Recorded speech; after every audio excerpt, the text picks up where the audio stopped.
Hello friends, welcome to the Sapna's homeschooling YouTube channel. नमस्कार विद्यार्थी मित्र मैत्रिणींनो, स्वागत आहे तुमचं सपनाज होमस्कूलिंग या यूट्यूब चॅनल मध्ये.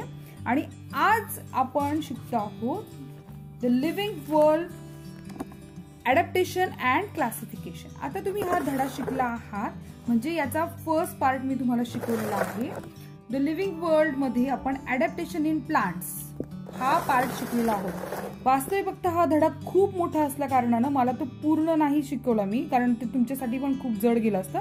म्हणून याचे पार्ट केलेत आपण, की अडॅप्टेशन इन प्लांटचा एक पार्ट, अडॅप्टेशन इन अॅनिमलचा दुसरा पार्ट, आणि त्याच्यानंतर आपण क्लासिफिकेशन कसं करतो याचा तिसरा पार्ट. असं 3 पार्ट मध्ये हा लेसन असणार आहे. जर तुम्हाला अडॅप्टेशन इन अॅनिमल्स हा व्हिडिओ बघताय आणि तुम्ही अडॅप्टेशन इन प्लांट्स बघितलं नसेल तर तुम्ही प्लीज तो व्हिडिओ बघा. सपनाज होमस्कूलिंग या यूट्यूब चॅनलवर तो व्हिडिओ आहे, त्याची एक प्लेलिस्ट तयार केलेली आहे. आणखीन एक, सपनाज होमस्कूलिंग हा चॅनल पटकन सबस्क्राईब करा, बेल आयकॉन दाबा, म्हणजे तुम्हाला मी केलेले व्हिडिओ पटकन तुमच्या मोबाईलवर दिसतील. आणि सपनाज होमस्कूलिंग हा चॅनल पूर्णपणे फ्री आहे, त्यामुळे बिनधास्त होऊन तुम्ही हा चॅनल सबस्क्राईब करू शकता. मी आहे सपना टीचर आणि मी पुणे जिल्ह्यातून तुमच्यासाठी व्हिडिओ तयार करत असते. तुम्ही कोणकोणत्या जिल्ह्यातनं आमचे व्हिडिओ बघता आम्हाला नक्की कळवा. Collect information about plant adaptation from website like www.mbgnet.net. या वेबसाईटवरनं तुम्ही अडॅप्टेशनची माहिती घेऊ शकता प्लांटची. आता आपण अडॅप्टेशन इन प्लांट अॅनिमल्स बघतोय. ऍक्च्युली अडॅप्टेशन म्हणजे काय, की एखाद्या परिस्थितीशी जुळवून घेणं, हे आपण आता शिकलेलो आहोत. आता अॅनिमल्स कसं अडॅप्टेशन करतात हे आपल्याला शिकायचं आहे इथे. Make a list of animals in your surrounding, म्हणजे तुमच्या अवतीभोवती असणाऱ्या प्राण्यांची लिस्ट तयार करा. Compare the diversity of animals listed by your friends, म्हणजे तुम्ही केलेली यादी, तुमच्या मित्रांनी केलेली यादी, याच्यामध्ये किती प्रकारची विविधता आहे ती तुम्ही चेक करा. डिस्कस द हॅबिटॅट, म्हणजे हे सगळं चर्चा करताना, विविध चर्चा करता आपला मुद्दे लक्षात घ्यायचे. ते कोणते आहे? हॅबिटॅट म्हणजे त्यांचे राहण्याचं ठिकाण, फूड हॅबिट्स म्हणजे खाण्याच्या सवयी, कॅरेक्टरिस्टिक्स ऑफ बॉडी स्ट्रक्चर्स म्हणजे त्यांची शरीराची असणारी विविधता, जसे की व्हर्टिबल कॉलम म्हणजे त्यांचा पाठीचा मणका आहे का, विंग्स पंख आहेत का, गिल्स आहेत का, शेपूट आहेत का, ह्या सगळ्या गोष्टी आपल्याला इथे तपासून बघायच्या आहेत. What differences do you see between terrestrial and aquatic animal. बरं, आता तुम्ही प्राण्यांची यादी तयार केली असं आपण समजून चालू आहेत, आणि आता पुढे जाऊयात. तर मग तुम्ही आता ह्या पाण्यातल्या प्राण्यांना किंवा जमिनीवरच्या प्राण्यांमध्ये काय काय विविधता तुम्ही अनुभवली आहे. As compared to terrestrial animals, the skin and the body shape of aquatic animals appear to have undergone changes.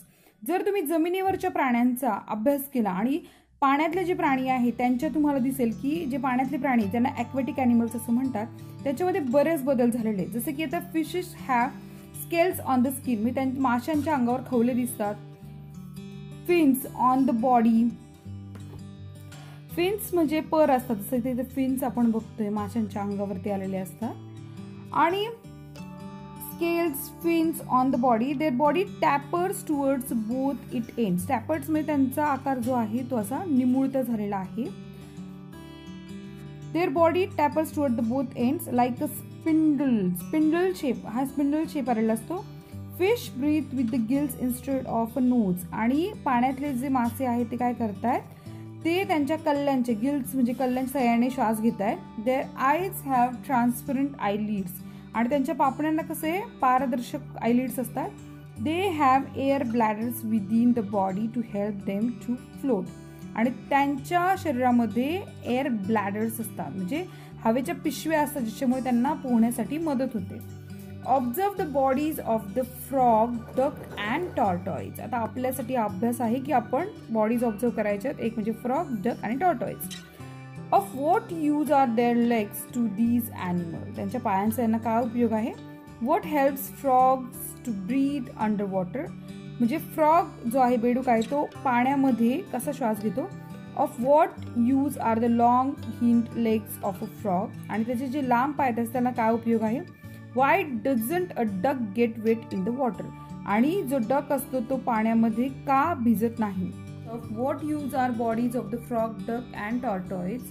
All the 3 animals, that is the frog, duck and tortoise, use their legs for locomotion and swimming. तुम्ही answers लिहून घ्या. आपल्याला page number 4 वरचे आहेत हे, शेवटी paragraph, last paragraph मधले. What helps frog to breathe underwater? When in water, frog breathe with the help of skin. Of what use are the long hind legs of a frog? When a long on a land, frog uses its hind legs for jumping. When in water, the same legs are used for swimming as oars. म्हणजे जेव्हा तो जमिनीवर असतो तेव्हा तो उड्या मारण्यासाठी करतो, पाण्यामध्ये तो स्वतःला पोहण्यासाठी मदत करतो.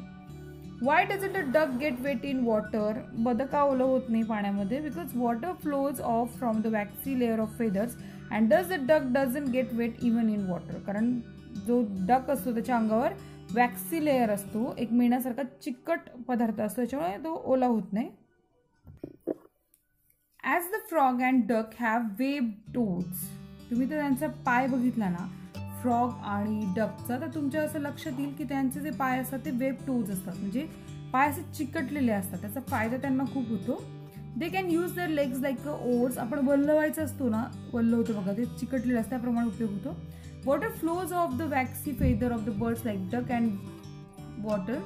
Web toes, slippery smooth skin and triangular head help frog to swim easily through water, and they can live on land as well as water due to their ability to breathe through the skin in water using the nose and lungs on land.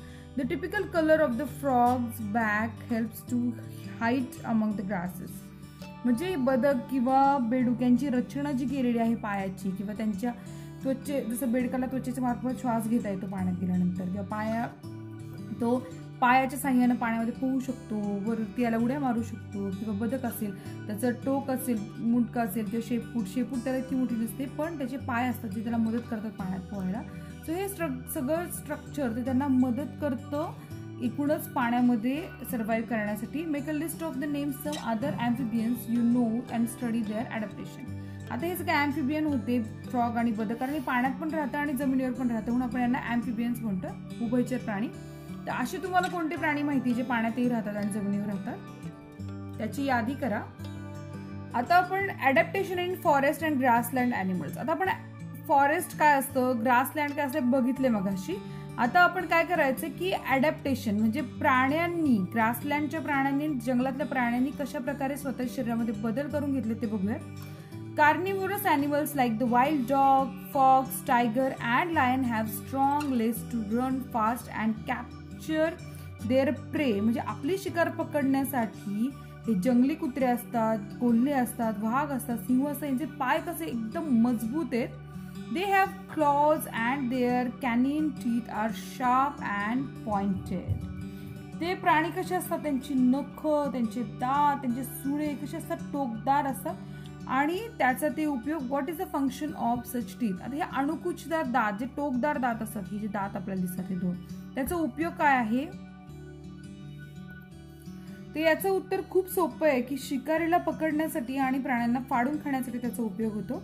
Tiger have padded pause. आणि तुम्ही जर वाघाचे पाय पाहिले असतील कधी cartoon नेटवर्कमध्ये किंवा कधी जिओग्राफिक चॅनलमध्ये, तर त्याचे पॅडेड पॉज असतात, त्याचे पंजे.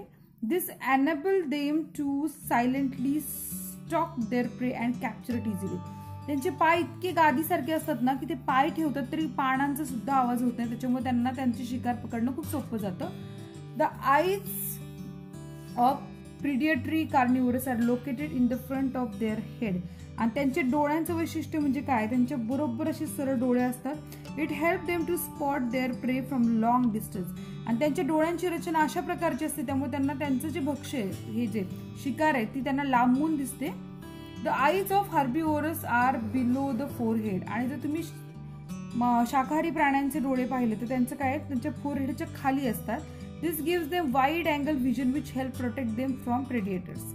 म्हणजे त्यांना मारणाऱ्या, शिकार करणाऱ्या लोकांपासून त्यांना संरक्षण मिळतं, कारण त्यांना सभोवतालचं सगळ्या बाजूचं त्यांना दिसतं आणि म्हणून ते त्यांच्या प्राण्यांपासून, शिकारी प्राण्यांपासून स्वतःचं संरक्षण करू शकतात. Their legs are long and tapering with strong hooves. त्यांचे जे खूर असतात ते इतके स्ट्रॉंग असतात आणि पाय कसे असतात, लांब असतात, जमिनीपासून लांब असतात. Which enable them to run fast taking long leap. आणि जोर जोरात उड्या मारत त्याच्यामुळे ते पळू शकतात.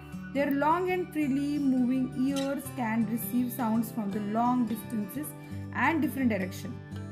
त्यांचे कान लांब असतात त्याच्यामुळे त्यांना आवाज पटकन पकडता येतात, लांबून आवाज पकडता येतात, त्याच्यामुळे ते स्वतःला वाचू शकतात. Deer and black bucks have colors that merge with their surroundings.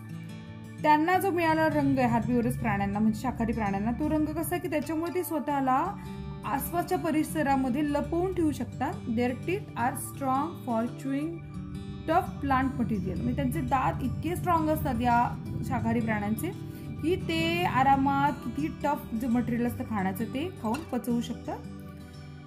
So adaptation in desert animals बघूया. तर आपण पाहिलं होतं की adaptation in forest and grassland, ते तुम्हाला समजलं असेल अशी मी आशा करते.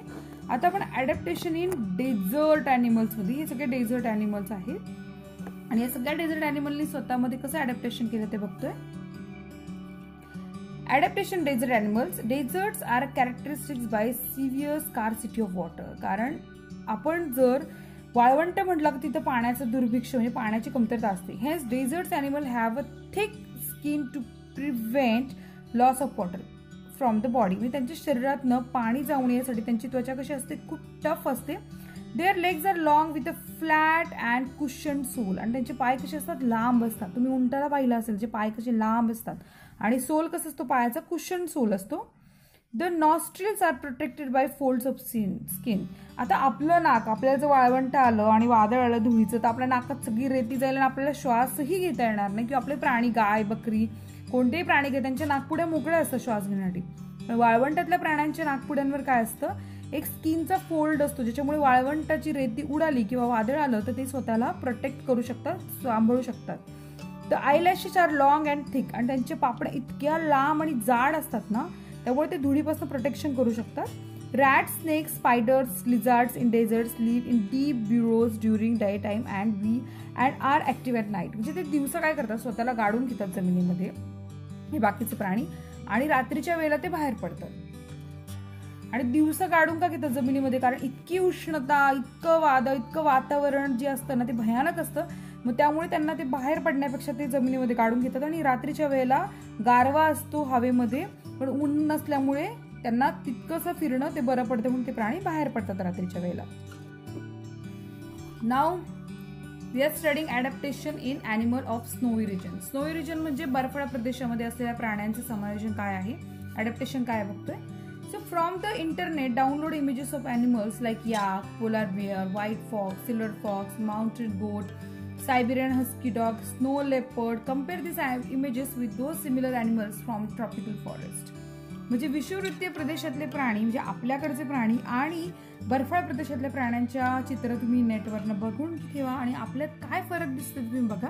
व्हाईट और silver body colour, long thick hair on the skin are typical characteristics of animal of snowy region. How are these useful to them. तुम्ही जर या स्नोई रिजनचे ॲनिमल पाहिले तर त्यांची बॉडीवर कसे असतात, खूप केस असतात, लॉंग केस असतात आणि त्यांच्याकडे कसं आहे, हे टिपिकल कॅरेक्टरिस्टिक्स, कारण त्याच्यामुळे त्यांना थंडीपासून स्वतःचा बचाव करता येतो म्हणून ते आहे.